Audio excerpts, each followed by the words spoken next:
हरे कृष्णा. तुमचं सगळ्यांचं आपल्या यूट्यूब चॅनल न्यू विजनमध्ये मनापासून स्वागत करते.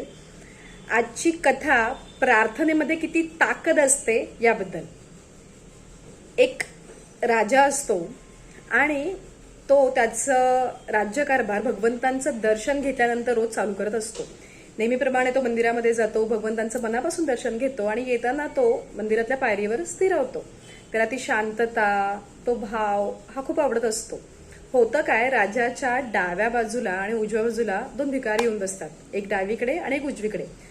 डावीकडचा भिकारी राजाला म्हणतो की तुला भगवंतांनी किती दिलंय, थोडंसं मला दे. आणि उजवीकडचा भिकारी भगवंतांना प्रार्थना करतो, तो म्हणतो की तू किती दिलंयस राजाला, थोडंसं मला दे. हे रोज घडतं की राजा मंदिरात जाऊन दर्शन घेणार भगवंतांचं, राज्यकारभार चालू करणार आणि हे दोन भिकारी रोज राजाच्या उजव्या आणि डाव्या बाजूला बसून ही प्रार्थना करणार.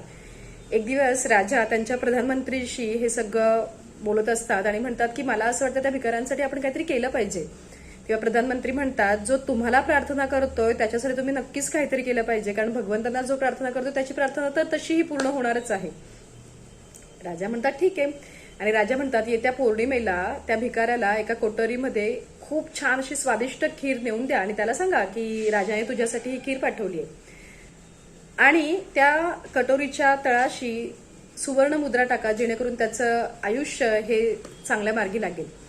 राजाची जशी आज्ञा असते तसं प्रधानमंत्री त्या पौर्णिमेच्या दिवशी खूप स्वादिष्ट अशी खीर त्या भिकाऱ्यासाठी बनवून घेतात आणि त्या भिकाऱ्याला ती खीर द्यायला येतात. त्याला सांगतात की तू राजा महाराजांना प्रार्थना केली होती की तुम्हाला भगवंतांनी खूप दिले आणि मला थोडंसं द्या, तर आज पौर्णिमेच्या दिवशी राजाने ही खास खीर तुझ्यासाठी बनवून घेतलेली आहे, तू हे घे. तो भिकारी खूप खुश होतो, तो आनंदात ते खीर पटपट पटपट खातो. त्याचं पोट लगेच भरतं, कारण ते कटोरीच इतकी मोठी असते. तर अर्धवट खालेली खीर तो समोरच्या भिकाऱ्याला म्हणतो, घे, राजाने माझी मागणी तर पूर्ण केली, तुझा भगवंत कधी तुझी मागणी पूर्ण करायला येणार, खाऊन टाकूरलेली खीर तू. आणि तो ती खीर त्या भिकाऱ्याला देतो. दुसऱ्या दिवशी राजा नेहमीसारख्या दर्शनासाठी येतात आणि ते बघतात तर उजवीकडचा भिकारी तर नसतोच, पण डावीकडचा भिकारी अजून तिथेच बसलेला असतो. राजा त्याला विचारतात, तुला काल खीर मिळाली का, तू ती खाल्लीस का? तो म्हणाला की हो राजा, खूप स्वादिष्ट खीर होती आणि मी तृप्त झालो, तुमचं मनापासून धन्यवाद. आणि राजा म्हणतात, मग हा समोर बसलेला भिकारी कुठे गेला? तर तो भिकारी म्हणतो, तुम्ही माझी मागणी तर पूर्ण केली, तुम्ही दिलेल्या खिरेने माझं पोट भरलं होतं आणि अर्धी राहिलेली खीर मी त्याला खायला दिली. राजाला हे बघून खूप आश्चर्य वाटतं. राजा म्हणतो, अरे भगवंतानी त्याची प्रार्थना ऐकली, जर तू खीर पूर्ण प्यायला असतास तर त्या खिरेच्या खाली मी सुवर्ण मुद्रा ठेवल्या होत्या. त्या भिकाऱ्याला त्या सुवर्ण मुद्रा मिळाल्या आणि तो आता भिकारी राहिला नाही. भगवंतानी त्याची प्रार्थना ऐकली, कारण तो म्हणायचा, हे भगवंता तू राजाला खूप दिलेलं आहे, थोडंसं मला दे. म्हणजेच काय की मनापासून केलेल्या प्रार्थनेला भगवंत नक्की साथ घालतात. आपण खूप गोष्टींबद्दल चर्चा करतो, रात्री झोपताना आपण विचार करतो आजचा मी दिनक्रम कसा घालवला, काय गोष्टी मी केल्या, काय गोष्टी मी केल्या नाही.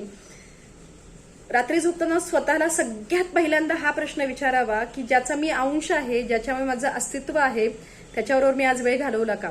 माझ्या मनातल्या गोष्टी मी त्याला सगळ्या सांगितल्या का?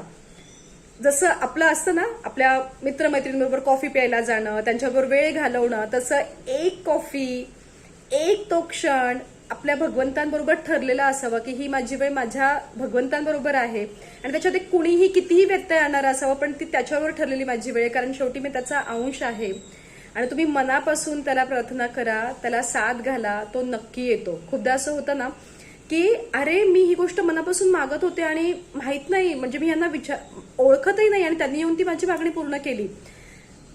ह्या छोट्या छोट्या गोष्टींमध्ये ना तो आपल्या मागण्या पूर्ण करत असतो, कुठल्या ना कुठल्या रूपात तो येऊन आपल्याला मदत करत असतो. पण गरज असते त्याला मनापासून इथून आवाज देण्याची आणि प्रार्थना करण्याची. आज मनापासून हा संकल्प करा की हो, ज्याचा मी अंश आहे त्याच्याबरोबर मी माझा वेळ रोज घालवणार, ही माझी ठरलेली वेळ आहे माझ्या भगवंतांबरोबर, त्यांच्या आणि माझ्या गप्पा गोष्टींची ही वेळ आहे.